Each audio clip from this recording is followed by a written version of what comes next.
Hi friends! ఈరోజు మనం రీసెంట్‌గా మలయాళంలో ఒక మంచి క్రైమ్ అండ్ మిస్టరీ థ్రిల్లర్ కాన్సెప్ట్‌తో వచ్చిన 'అబ్రహం వజ్లర్' మూవీ స్టోరీ ఎక్స్‌ప్లెయిన్ చేసుకోబోతున్నాం. ఇలాగే మీకింకా ఏ మూవీ స్టోరీ అయినా ఎక్స్‌ప్లనేషన్ కావాలి అంటే ఆ మూవీ నేమ్ అనేది కామెంట్ బాక్స్‌లో కామెంట్ చేయండి. ఇంకా ఏమాత్రం ఆలస్యం చేయకుండా మూవీలోకి వెళ్ళిపోదాం. మూవీ స్టార్ట్ అవ్వగానే మన మూవీలో మెయిన్ క్యారెక్టర్ అయిన ఏసీపీ అబ్రహం వజ్లర్‌ని చూపిస్తారు. అయితే ఎప్పుడూ కేసులు, ఇన్వెస్టిగేషన్‌లు అంటూ బిజీగా ఉండే వజ్లర్ తన భార్య, కూతురితో 2 రోజులు హ్యాపీగా టైమ్ స్పెండ్ చేయాలని తన భార్య అనీషా అండ్ కూతురు జెన్నీని తీసుకొని మున్నార్‌కి వెకేషన్‌కి వెళ్ళి తన ఫ్యామిలీతో హ్యాపీగా టైమ్ స్పెండ్ చేస్తూ ఉండగా అప్పుడే మున్నార్ పోలీస్ స్టేషన్ నుండి వజ్లర్‌కి కాల్ చేసి, "సార్, ఇక్కడ టూరిస్ట్ కాటేజ్‌లో ఇద్దరు బ్రిటిష్ సిటిజన్స్‌ని చంపేశారు. మీరు వెకేషన్‌లో ఉన్నారని తెలుసు. బట్ ఇక్కడికి రాక తప్పదు" అనడంతో ఓజ్లర్‌కి మరో దారి లేక అక్కడికి కారులో బయలుదేరతాడు.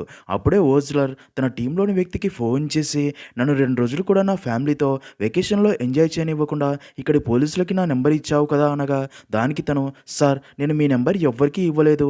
అసలు మీరు మున్నార్‌లో ఉన్నట్టు ఎవ్వరికీ తెలీదు" అనడంతో అది విన్న ఓజ్లర్ షాక్ అయ్యి, అయితే తనకి వచ్చింది ఫేక్ కాల్ అని అర్థమయ్యి వెంటనే ఇంటికి వెళ్ళి చూడగా ఇంట్లో వస్తువులన్నీ చిందరవందరగా పడి ఉండడం చూసి తన భార్య కూతురిని పిలుస్తూ ఇల్లు మొత్తం తిరిగి చూసిన వాళ్ళు కనిపించరు. దాంతో ఓజ్లర్ ఫుల్‌గా టెన్షన్ పడుతూ తనని ట్రాప్ చేసి తన భార్య కూతురిని కిడ్నాప్ చేశారని అర్థమయ్యి గట్టిగా అరుస్తాడు. సీన్ కట్ చేస్తే అలా 3 సంవత్సరాలు గడిచిపోతాయి. అయితే ఇప్పటికి కూడా ఓజ్లర్‌కి తన భార్య కూతురు గురించి ఎలాంటి ఇన్ఫర్మేషన్ తెలిసి ఉండదు. వారి గురించి ఆలోచిస్తూ ఓజ్లర్ చాలా బాధపడుతూ డిప్రెషన్‌లో ఉంటాడు. అప్పటినుంచి సరిగ్గా నిద్రపోవకపోవడం వల్ల లేనివి ఉన్నట్టు, ఉన్నవి లేనట్టు కనిపిస్తూ హాలోజినేషన్ స్టార్ట్ అయి ఉంటుంది. అలాగే ఓజ్లర్ ప్రతిరోజు తన ల్యాప్‌టాప్ ఓపెన్ చేసి వినీత్ అనే కాలేజ్ స్టూడెంట్‌ని కస్టడీలోకి తీసుకున్న తర్వాత తను చెప్పిందంతా రికార్డ్ చేసిన వీడియో చూస్తూ ఉంటాడు. అందులో వినీత్, "నేను ఇంజినీరింగ్ చదువుతున్నప్పుడు డ్రగ్స్ తీసుకుంటున్నానని ఓజ్లర్ సార్ నన్ను అరెస్ట్ చేశాడు.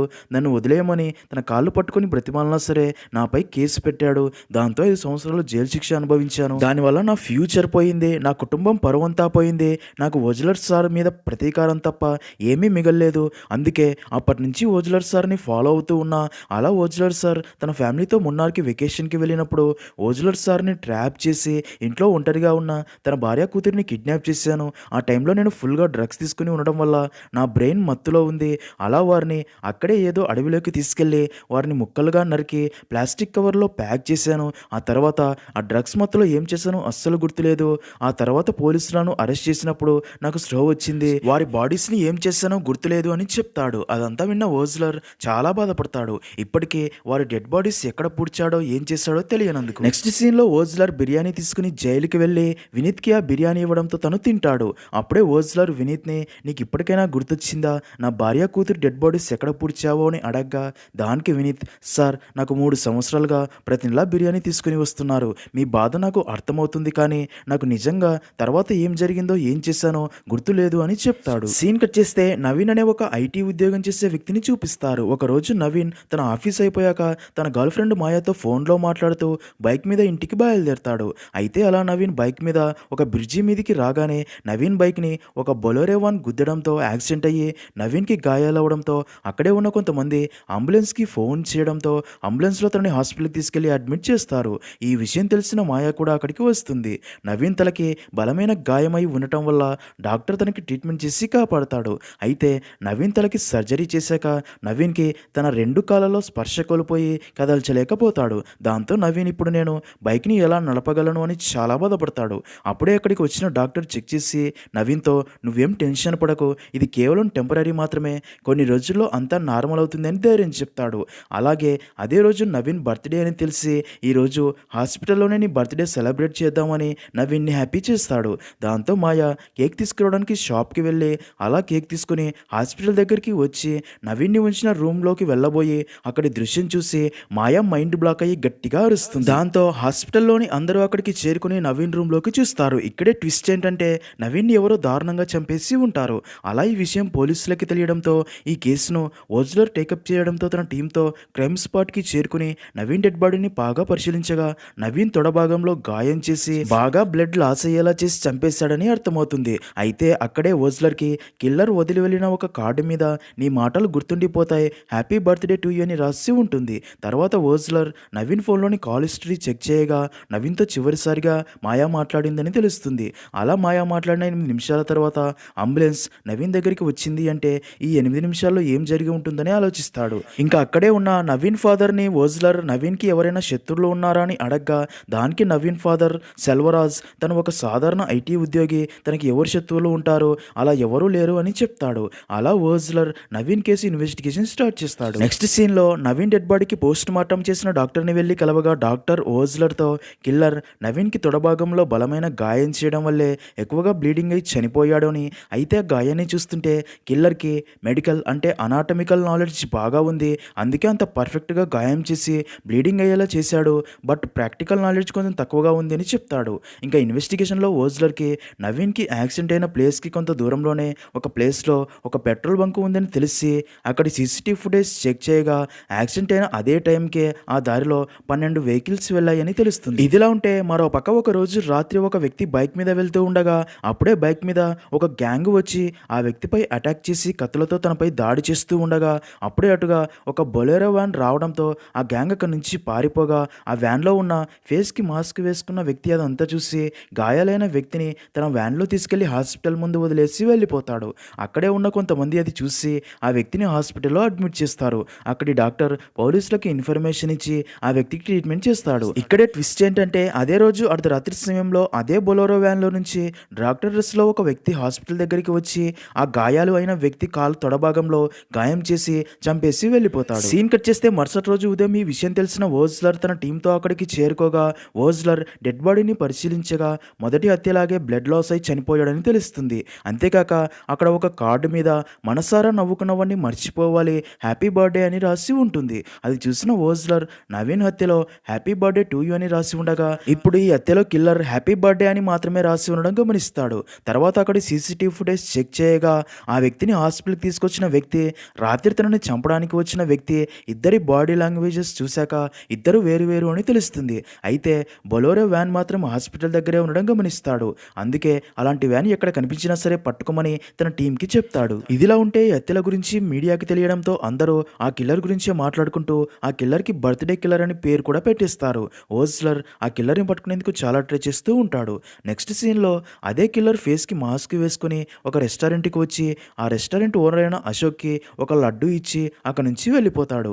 అలా అశోక్ ఆ లడ్డు తినగానే కాసేపటికే స్పృహ కోల్పోయి కింద పడిపోవడంతో అక్కడి స్టాఫ్ అశోక్ని వెంటనే హాస్పిటల్కి తీసుకెళ్లగా అక్కడి డాక్టర్ అశోక్ని చెక్ చేసి తనకి ఎంఆర్ఐ స్కాన్ చేయాలి అని చూడగా అదే టైంకే హాస్పిటల్లో పవర్ పోవడంతో ఎంఆర్ఐ స్కాన్ చేసే వ్యక్తి ప్రాబ్లం ఏంటో తెలుసుకోవడానికి ఆ రూమ్ నుండి బయటికి వచ్చి కిందికి వెళ్తాడు.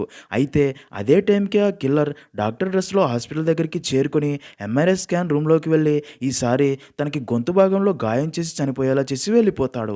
తర్వాత ఈ విషయం ఓజ్లర్కి తెలిసి అక్కడికి చేరుకొని ఆ డెడ్ బాడీని చూసి తనని కూడా సేమ్ కిల్లర్ చంపాడని అర్థమవుతుంది. అంతేకాక అక్కడ కూడా సేమ్ నోట్ కార్డు ఉంటుంది. బాగా ఆలోచించిన ఓజ్లర్ ఇన్వెస్టిగేషన్లో భాగంగా అశోక్ రెస్టారెంట్కి వెళ్ళి అక్కడి స్టాఫ్ని అశోక్ స్పృహ కోల్పోయిన రోజు తనని కలవడానికి ఎవరెవరు వచ్చారని తెలుసుకోగా 6 మంది వచ్చారని తెలుస్తుంది. అందరినీ అక్కడికి పిలిపించగా ఒక వ్యక్తి మాత్రం రాడు. దాంతో ఆ వ్యక్తి ఎవరు అని అడగ్గా అక్కడి వారు తను 2 సంవత్సరాలుగా ఇదే రెస్టారెంట్కి నెయ్యి సప్లై చేస్తుంటాడని, తనకి అమౌంట్ కూడా తన అకౌంట్కే సెండ్ చేసేవారు అని తెలియడంతో ఓజ్లర్ ఆ వ్యక్తి అకౌంట్ డీటెయిల్స్ చెక్ చేయగా అతని పేరు ఆజేష్ అని తెలిసి తన అడ్రస్కి వెళ్ళగా ఇక్కడే ట్విస్ట్ ఏంటంటే ఆజేష్ చనిపోయి 2 సంవత్సరాలు పైనే అయ్యిందని ఆజేష్ అమ్మ చెప్తుంది. అదంతా చూస్తున్న ఓజ్లర్కి అయితే కిల్లర్ చనిపోయిన ఆజేష్ అకౌంట్ యూస్ చేసుకొని తెలివిగా తప్పించుకున్నాడని అర్థమవుతుంది. దాంతో ఓజ్లర్కి ఇంకా ఈ కేసులో ఎలా ముందుకు వెళ్లాలో అర్థం కాక బాగా ఆలోచిస్తాడు. అప్పుడే ఓజ్లర్కి కిల్లర్ తను చేసిన హత్యల దగ్గర వదిలి వెళ్ళిన నోట్స్లో రాసిందంతా గుర్తు చేసుకుని కిల్లర్ రాసినదంతా ట్రాన్స్లేట్ చేసుకుని కిల్లర్ కార్డ్స్లో రాసిన వాక్యాలు అన్నీ చాలా స్పెషల్ అని తెలుస్తుంది. అలాంటి వాక్యాలు ఎక్కడ రాసి ఉంటారో అని తెలుసుకోగా సేమ్ అదే వాక్యాలు కాలికట్ మెడికల్ కాలేజ్లోని అనాటమీ డిసెక్షన్ హాల్లో రాసిన వాక్యాలని తెలిసి వెంటనే ఓజ్లర్ తన టీంతో అక్కడికి చేరుకుంటాడు. ఆ హాల్లో ఒక బోర్డు పైన సేమ్ అదే వాక్యాలు రాసి ఉంటారు. దాంతో ఓజ్లర్ అక్కడ ఇద్దరు సీనియర్ ప్రొఫెసర్ని అక్కడికి పిలిపించి ఈ హాల్లో ఏదైనా అనుమానాస్పద క్రైమ్ సంఘటనలు ఏవైనా జరిగాయా అని అడగ్గా అలాంటివేం జరగలేదని చెప్తారు. అయితే కిల్లర్కి ఈ అనాటమీ డిసెక్షన్ హాల్కి లింక్ ఏంటో ఓజ్లర్కి అర్థం కాదు. నెక్స్ట్ సీన్లో అలా ఇన్వెస్టిగేషన్లో భాగంగా ఓజ్లర్కి నవీన్ హత్య జరిగిన రోజు అదే టైంకే అటుగా ఒక లారీ వెళ్ళింది అని తెలిసి చాలా కష్టపడి ఆ లారీ నెంబర్ ఆధారంగా ఆ లారీ డ్రైవర్ని కనిపెట్టి పోలీస్ స్టేషన్కి తీసుకొచ్చి ఆ రోజు రాత్రి నువ్వు యాక్సిడెంట్ అయిన నవీన్ని చూసి కూడా ఎందుకు హెల్ప్ చేయకుండా వెళ్ళిపోయావని అడగ్గా దానికి లారీ డ్రైవర్ ఆ రోజు రాత్రి ఆ యాక్సిడెంట్ని చూసి లారీ ఆపితని హాస్పిటల్కి తీసుకెళ్దాం అనుకున్నా, కానీ అక్కడే ఫేస్కి మాస్క్ వేసుకున్న వ్యక్తి గొంతు దగ్గర ఏదో టార్చ్ లాంటి డివైస్ పెట్టుకున్న వ్యక్తిని హెల్ప్ చేయాలా అని అడగ్గా ఒక భూతం శబ్దంలాగా వద్దు అని చెప్పాడు. అందుకే భయపడి అక్కడి నుంచి వెళ్ళిపోయా అంటాడు. అదంతా విన్న అక్కడే ఉన్న ఒక పోలీస్ ఆఫీసర్ తన ఫోన్లో ఆ డివైస్ గురించి సెర్చ్ చేసి అది లారీ డ్రైవర్కి చూపించగా సేమ్ అదే వస్తువునే తను ఉపయోగించాడని చెప్తాడు. దాంతో పోలీస్ ఆఫీసర్ ఓజ్లర్తో, సార్ ఇది ఒక ఆర్టిఫిషియల్ లారినిక్స్, మనం వెతికే ఇద్దరు కిల్లర్స్లో ఒకడు మాట్లాడలేడు, అందుకే ఈ ఆర్టిఫిషియల్ లారిక్స్ ఉపయోగించి దాని ద్వారా మాట్లాడుతున్నాడు, ఇది చాలా తక్కువ శాతం మంది ఉపయోగిస్తారు అని చెప్పడంతో ఓజ్లర్ సిటీలో అన్ని హాస్పిటల్స్ నుండి ఇలాంటి ఆర్టిఫిషియల్ లారిక్స్ ఉపయోగించే వారి లిస్ట్ తెప్పించగా మొత్తం 120 మంది దీన్ని ఉపయోగిస్తున్నారని తెలిసి అందులో 60 సంవత్సరాలు దాటిన వాళ్ళని, ఆడవారిని ఇంకా పిల్లల్ని రిమూవ్ చేసి ఇంకా మిగతా వారి గురించి తెలుసుకోగా ఆ లిస్ట్లో కృష్ణదాస్ అనే వ్యక్తి మీద డౌట్ వస్తుంది. ఎందుకంటే కృష్ణదాస్ ఇల్లు ఆ మెడికల్ కాలేజీకి దగ్గరలోనే ఉంటుంది కాబట్టి. అలా ఓజ్లర్ టీం కృష్ణదాస్ ఇంటి అడ్రస్కి వెళ్ళగా అక్కడ కృష్ణదాస్ ఉండడు, కానీ వాళ్ళ అమ్మ ఉంటుంది. ఓజ్లర్ కృష్ణదాస్కి గొంతెలా పోయిందని అడగ్గా దానికి తన అమ్మ, కృష్ణదాస్ చిన్నప్పటి నుంచి అద్భుతంగా పాటలు పాడేవాడు అని, అయితే 1989లో కృష్ణదాస్కి గొంతులో ఏదో చిన్న గడ్డ వచ్చింది, చిన్న ఆపరేషన్ చేస్తే అంత సరిపోతుంది అని కాలికట్ మెడికల్ కాలేజీకి తీసుకెళ్లి ఆపరేషన్ చేశారు. ఆపరేషన్ జరిగాక ఆ గడ్డతో పాటు వాడి గొంతు కూడా పోయింది, దాంతోపాటు వాడి పాట చదువు అంతా పోయింది అని చెప్తుంది. అదంతా విన్న ఓజ్లర్ ఆ సర్జరీ గురించి ఇన్వెస్టిగేషన్ స్టార్ట్ చేయగా ఓజ్లర్కి కొన్ని షాకింగ్ విషయాలు తెలుస్తాయి. అవేంటంటే Naveen father Selvaraj and Ashok father Shivakumar అదే మెడికల్ కాలేజీలో చదువుకున్నారని తెలుస్తుంది. అయితే ఒక ఇన్సిడెంట్ వల్ల శివకుమార్ తన స్టడీస్ అన్ని కంప్లీట్ చేయకుండానే మధ్యలోనే ఆ కాలేజ్ నుండి బయటికి వచ్చేసి తర్వాత బిజినెస్ స్టార్ట్ చేశాడు అని అక్కడి మెడికల్ కాలేజ్ స్టాఫ్ ద్వారా తెలుస్తుంది. తర్వాత ఓజ్లర్ 1989 టైం పీరియడ్లో అదే కాలేజీలో చదివిన ఒక వ్యక్తికి డ్రింక్ తాపించి తన ద్వారా సెల్వరాజ్ అండ్ శివకుమార్ల గురించి ఇన్ఫర్మేషన్ తెలుసుకోవాలని చూడగా ఆ వ్యక్తి ద్వారా ఓజ్లర్కి మైండ్ బ్లాక్ అయ్యే కొన్ని విషయాలు తెలుస్తాయి. అదేంటంటే 1989లో ఒక పెద్ద కార్ యాక్సిడెంట్ అయ్యిందని, అయితే ఆ కారులో Selvaraj, Sivakumar, Xavier and Alexander ఉండారని, ఈ నలుగురు అదే కాలేజీలో పీజీ చేసేవారని, నలుగురు కూడా ఫ్రెండ్స్ అని చెప్తాడు. అదంతా విన్న ఓజ్లర్కి నవీన్ అండ్ అశోక్ హత్యలకి ఈ కాలేజీకి లింక్ ఉందని అర్థమవుతుంది. కానీ రెండవ హత్య అయిన మనీకి కాలేజీకి లింక్ ఏంటో అర్థం కాదు. అయితే అప్పుడే ఓజ్లర్కి మనీ ఫాదర్ అయిన రాఘవన్ అదే కాలేజీలో ప్యూన్గా పనిచేసేవాడని తెలుస్తుంది. అంటే ఆ కిల్లర్ వాడి ఫ్యామిలీలోని పిల్లల్ని చంపేస్తున్నాడని అర్థమయ్యే నలుగురిలో మిగిలిన ఇద్దరు అయిన అలెగ్జాండర్ అండ్ సేవియర్ గురించి ఇన్ఫర్మేషన్ సేకరించగా అలెగ్జాండర్ దుబాయ్లో ఉన్నాడు అని, అయితే తను ఇంకా పెళ్లి చేసుకోలేదని తెలుస్తుంది. ఓజ్లర్ అలెగ్జాండర్తో వీడియో కాల్ మాట్లాడగా ఆ కిల్లర్ని పట్టుకుని చంపేదాకా నేను ఇండియాకి రాను అని అలెగ్జాండర్ చెప్తాడు. ఇంకా సేవియర్ గురించి తెలుసుకోగా తను ఫోరెన్సిక్ డిపార్ట్మెంట్లో హైయర్ ఆఫీసర్గా పనిచేస్తూ ఉంటాడని తెలుస్తుంది. అయితే సేవియర్ హెల్త్ ఇష్యూస్ వల్ల బాధపడుతూ ఉండడం వల్ల డాక్టర్ తనకి సర్జరీ చేయాలని చెప్పడంతో సేవియర్ సర్జరీ కోసం వెయిట్ చేస్తూ ఉంటాడు. అప్పుడే ఓజ్లర్ వచ్చి సేవియర్ని కలిసి, డాక్టర్ మీ లైఫ్ ప్రమాదంలో ఉంది, బర్త్డే కిల్లర్ నెక్స్ట్ టార్గెట్ మీరే అయి ఉండే ఛాన్స్ ఉంది అనగా అది విన్న సేవియర్ ఎలాంటి రియాక్షన్ లేకుండా అందరూ ఎప్పుడో ఒకప్పుడు చనిపోవాల్సిందే కదా అని అలా పక్కకి వెళ్ళి తన ఫ్రెండ్స్ అయిన సెల్వరాజ్కి ఫోన్ చేసి, ఓజ్లర్ నేరుగా నా దగ్గరికి వచ్చి నెక్స్ట్ నేనే అంటున్నాడు, శివకుమార్ ఫోన్ వర్క్ చేయట్లేదు, అలెక్స్ దుబాయ్లో ఉన్నాడని మాట్లాడుకుంటారు. నెక్స్ట్ సీన్లో ఓజ్లర్ సెల్వరాజ్ని కలిసేందుకు వెళ్ళగా అప్పటికే సెల్వరాజ్ని ఎవరో కిడ్నాప్ చేశారని తెలిసి షాక్ అవుతాడు. అయితే అప్పుడే అలెక్స్ దుబాయ్ నుండి ఇండియాకి వచ్చాడని తెలుస్తుంది.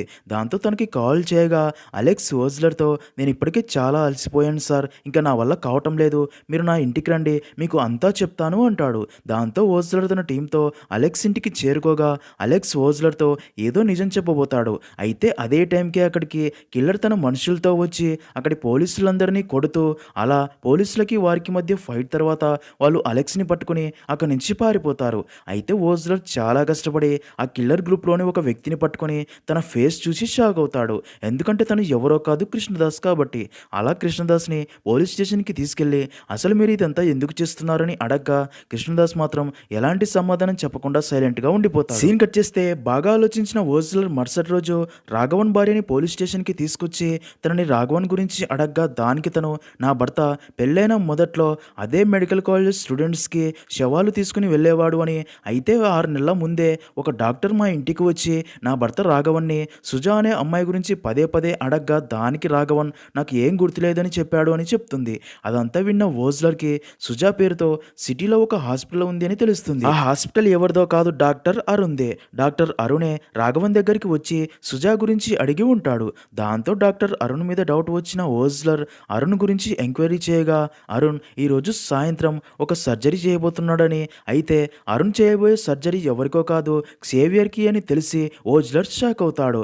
అంటే అరుణే క్సేవియర్‌ని చంపబోతున్నాడని అర్థమయ్యి అంతకంటే ముందే అరుణ్‌ని పట్టుకోవాలని ఫిక్స్ అయ్యి వెంటనే ఓజ్లర్ తన టీంతో అరుణ్ ఇంటికి వెళ్ళగా అక్కడ అరుణ్ మాత్రం చాలా కూల్‌గా ఉంటాడు. తనకి కృష్ణదాస్ ఫోటో చూపించి నిజం చెప్పమని అడగ్గా అరుణ్ కృష్ణదాస్ ఫోటో చూసి తనకి ఈ కృష్ణదాస్ ఎవరో తెలియదు అని చెప్తాడు. దానికి ఓజ్లర్ అయితే మరి నువ్వు రాఘవన్ని కలిసి సుజా అనే అమ్మాయి గురించి ఎందుకు అడిగావు చెప్పమంటాడు. దానికి అరుణ్ సుజా మా అక్క అని, నాకు 5 సంవత్సరాలు ఉన్నప్పుడు మా అక్క చనిపోయింది. అసలు మా అక్క ఎందుకు చనిపోయిందో ఇప్పటిదాకా రీజన్ తెలీదు. నాకు మా అక్క అంటే చాలా ఇష్టం. అయితే ఒకరోజు మా అక్క బుక్స్ చెక్ చేస్తూ ఉండగా ఒక బుక్ మధ్యలో ఒక ఫోటో చూశాను. ఆ ఫోటోలో ఒక వ్యక్తితో మా అక్క చాలా క్లోజ్గా ఫోటో దిగింది. అప్పుడే నాకు అర్థమైంది వాళ్ళిద్దరూ ప్రేమించుకుంటున్నారని చెప్తాడు. అదంతా విన్న ఓజ్లర్ తనకి ఆ ఫోటో చూపించమని అడగ్గా అరుణ్ ఆ ఫోటో చూపిస్తాడు. అయితే ఆ ఫోటోలో ఆ వ్యక్తి ఫేస్ అంత క్లియర్గా ఉండదు. అయితే ఓజ్లర్ ఆ ఫోటోని క్షుణ్ణంగా చూడగా ఫోటోలో వారి వెనకాల ఒక బోన్సాయి మొక్క ఉండడం గమనించి సేమ్ అదే బోన్సాయి మొక్క అలెక్స్ ఇంటి దగ్గర చూసినట్టు గుర్తొచ్చి అక్కడికి బయలుదేరగా ఇక్కడే ఓజ్లర్ అండ్ టీంకి మైండ్ బ్లాక్ అయ్యే విషయం ఒకటి తెలుస్తుంది. అదేంటంటే నిజానికి ఓజ్లర్కి ఫోన్ చేసి నిజం చెప్తా అని తన ఇంటికి రమ్మని చెప్పింది అసలైన అలెక్స్ కాదు. ఓజ్లర్ అండ్ టీంని ట్రాప్ చేయడానికి ఒరిజినల్ అలెక్స్ డూప్లికేట్ అలెక్స్ దగ్గరికి ఓజ్లర్ టీంని వెళ్ళేలా చేసి మరో పక్క ఒరిజినల్ అలెక్స్ క్సేవియర్ సర్జరీ కోసం వెయిట్ చేస్తున్న హాస్పిటల్ దగ్గరికి వెళ్ళి ఉంటాడు. ఇక్కడే రివీల్ అయ్యే అదిరిపోయే ట్విస్ట్ ఏంటంటే ఒరిజినల్ అలెక్స్ ఎవరో కాదు, మమ్ముట్టియాస్ అలెగ్జాండర్. అలా అలెక్స్ క్సేవియర్ని కిడ్నాప్ చేసి అదే మెడికల్ కాలేజ్లోని అనాటమీ డిసెక్షన్ హాల్లోకి తీసుకెళ్లి యాజ్ యూజువల్గా తనని కూడా గాయం చేసి బ్లడ్ లాస్ అయ్యేలా చేసి చంపాలని మార్కింగ్ చేసి గాయం చేయబోగా మరో పక్క అసలు నిజం తెలుసుకున్న ఓజ్లర్ తన టీంతో అక్కడికి చేరుకుని అలెక్స్ని పట్టుకుని తమ కస్టడీలోకి తీసుకుని కృష్ణదాస్ అండ్ అలెక్స్ని ఒకే చోట కూర్చోబెట్టి ఇప్పటికైనా అసలు నిజం చెప్పండి, అసలు ఎందుకు ఈయన్ని హత్యలు చేశారని అడగ్గా అలెక్స్ జరిగింది చెప్పడం స్టార్ట్ చేస్తాడు. ఇక్కడే మూవీ స్టోరీ 1989కి వెళ్తుంది. సెల్వరాజ్, శివకుమార్ అండ్ క్సేవియర్ ముగ్గురు బెస్ట్ ఫ్రెండ్స్ అదే మెడికల్ కాలేజ్లో పీజీ చదువుతూ ఉంటారు. అయితే ఫ్రెషర్స్ డే రోజు ఫ్రెషర్ స్టూడెంట్స్ అందరూ కూడా స్టేజ్ మీదకి వెళ్ళి తమ ఇంట్రడక్షన్ ఇస్తూ ఉంటారు. అలా సుజా అనే అమ్మాయి స్టేజ్ మీదకి వెళ్ళి తన గురించి చెప్తూ ఉండగా సెల్వరాజ్ సుజాని చూసి ఇష్టపడి స్టేజ్ పైకి వెళ్ళి తనకి ఫ్లవర్ ఇస్తాడు. కానీ సుజా తనని ఇగ్నోర్ చేస్తుంది. దాంతో సెల్వరాజ్కి సుజా మీద చాలా కోపం వస్తుంది. ఇంకా అలా ముగ్గురు చాలా క్లోజ్గా ఉంటూ ఏ పైన ముగ్గురు కలిసి చేస్తూ ఉంటారు. ఇక్కడే మనకి కృష్ణదాస్ని కూడా చూపిస్తారు. కృష్ణదాస్కి పాటలు పాడడం అంటే చాలా ఇష్టం. అద్భుతంగా పాటలు పాడుతూ చిన్న చిన్న ఫంక్షన్స్లో పాటలు పాడడానికి వెళ్తూ ఉంటాడు. అక్కడి వారందరూ కూడా కృష్ణదాస్ పాటలు నచ్చి మెచ్చుకుంటూ ఉంటారు. నెక్స్ట్ సీన్లో ఒక రోజు ఒక వ్యక్తికి యాక్సిడెంట్లో గాయాలయ్యి మెడికల్ కాలేజ్కి తీసుకుని రాగా అక్కడే ఉన్న క్సేవియర్ చావు బతుకుల్లో ఉన్న ఆ వ్యక్తికి ట్రీట్మెంట్ చేయకుండా ప్రోటోకాల్ ప్రకారం ఎక్స్రే వచ్చేదాకా ట్రీట్మెంట్ చేయకూడదు అంటాడు. అయితే అప్పుడే అక్కడికి వచ్చిన అలెక్స్ అది చూసి సిచ్యుయేషన్ అర్థం చేసుకుని ఆ వ్యక్తికి ట్రీట్మెంట్ చేసి తన ప్రాణాలు కాపాడతాడు. ఈ విషయం వారి పై డాక్టర్స్కి తెలిసి అలెక్స్ని మెచ్చుకొని పరిస్థితులకి తగ్గట్టు నడుచుకోని క్సేవియర్ మీద కోపడతారు.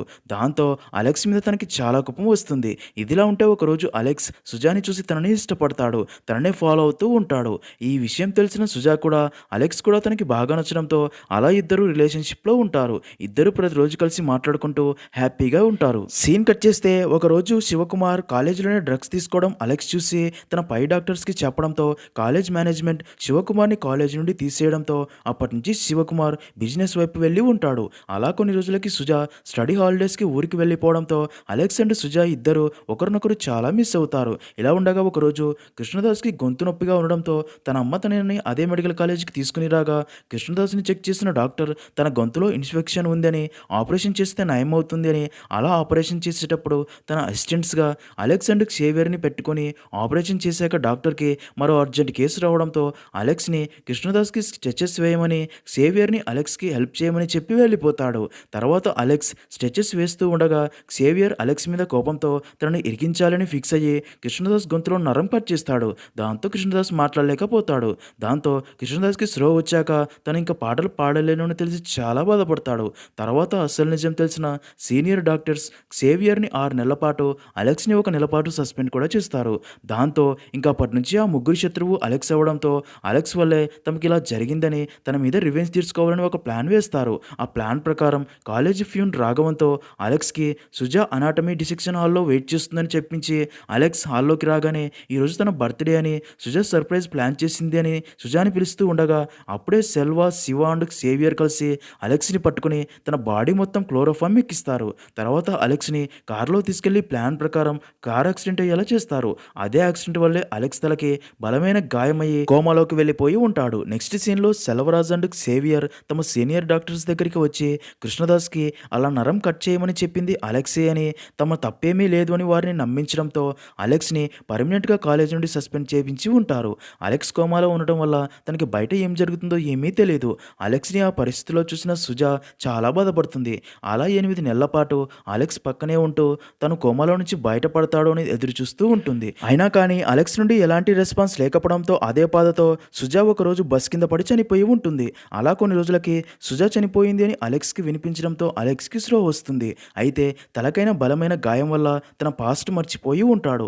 అలా కొన్ని రోజులు గడిచిపోతాయి. అలెక్స్ అమ్మ కూడా చనిపోతుంది.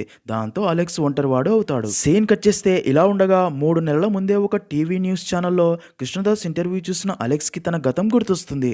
ఆ ముగ్గురు కలిసి కృష్ణదాస్ అంటే తనకి ఏం చేశారో అన్నీ గుర్తొస్తాయి. తర్వాత అలెక్స్ కృష్ణదాస్ని కలిసి అసలు నిజం చెప్తాడు. మన ఇద్దరి జీవితాలు నాశనం అవడానికి కారణం ఆ ముగ్గురి అని, అందుకే ఆ ముగ్గురి మీద రివెంజ్ తీర్చుకోవాలని ఫిక్స్ అయ్యి వారిని చంపితే క్షణంలో చేస్తారు.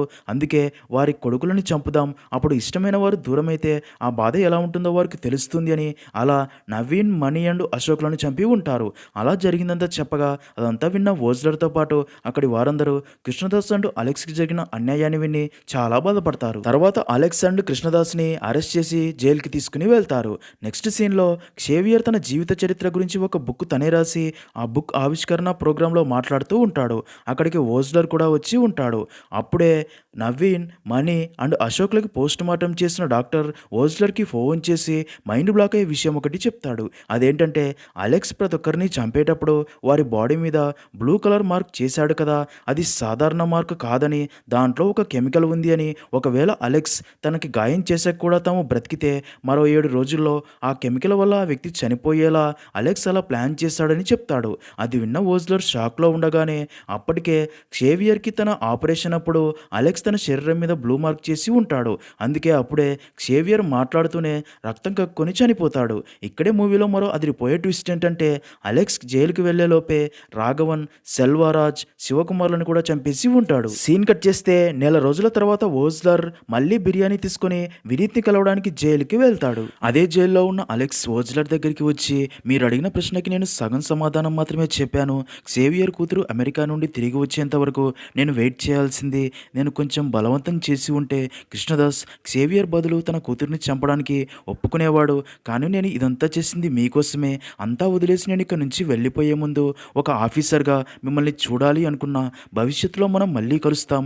Bone residue Ozler, bone residue అని చెప్పి అక్కడి నుంచి వెళ్ళిపోతాడు. అదంతా విన్న ఓజ్లర్కి ఏమీ అర్థం కాదు. తర్వాత ఓజ్లర్ వెళ్ళి వినీత్ని కలిసి నా భార్య కూతురు ఎక్కడా అని అడగ్గా దానికి వినీత్ సేమ్ ఆన్సర్, నాకేం గుర్తులేదు అంటాడు. దానికి ఓజ్లర్, నా భార్య కూతురిని ఎక్కడ పూడ్చిపెట్టావని నేను అడగట్లేదు, వాళ్ళు ఇప్పుడు ఎక్కడ ఉన్నారు అని అడిగా. నీ కారు డిక్కీలో నా భార్య కూతురి రక్తం ఉన్న బట్టలు, కత్తి మాత్రమే దొరికాయి. కరెక్టే, కానీ ఎవ్వరికి తెలియని విషయం ఏంటంటే నువ్వు నా భార్య కూతురు బాడీస్ని కత్తితో నరికాను అన్నావు. అలాంటప్పుడు కత్తికి ఎముకలలో ఉండే బోన్ రెసిడ్యూ కత్తికి ఉండాలి. బోన్ రెసిడ్యూ కెమికల్తో కడిగినా సరే కత్తికి పోదు. అలాంటప్పుడు నీ కారులో దొరికిన కత్తికి బోన్ రెసిడ్యూ లేదు అంటే నా భార్య కూతురిని ఎవరు నరికి చంపలేదు. సో నువ్వు ఆ హత్యలు చేయలేదు. కానీ వాళ్ళని వాళ్ళు ఏం చేశారు, దీని వెనక ఉంది ఎవరు చెప్పు అనగా దానికి వినీత్ నవ్వి, ఫైనల్లీ ఇప్పటికి నీకు అర్థమైంది. నువ్వు ఒక పెద్ద ఇన్వెస్టిగేటివ్ ఆఫీసర్ కదా, నువ్వే కనిపెట్టు వారు ఎవరో అని నవ్వగా ఓజ్లర్ ఆలోచనలో పడతాడు. అలా అక్కడితో మూవీ అనేది ఎండ్ అవుతుంది.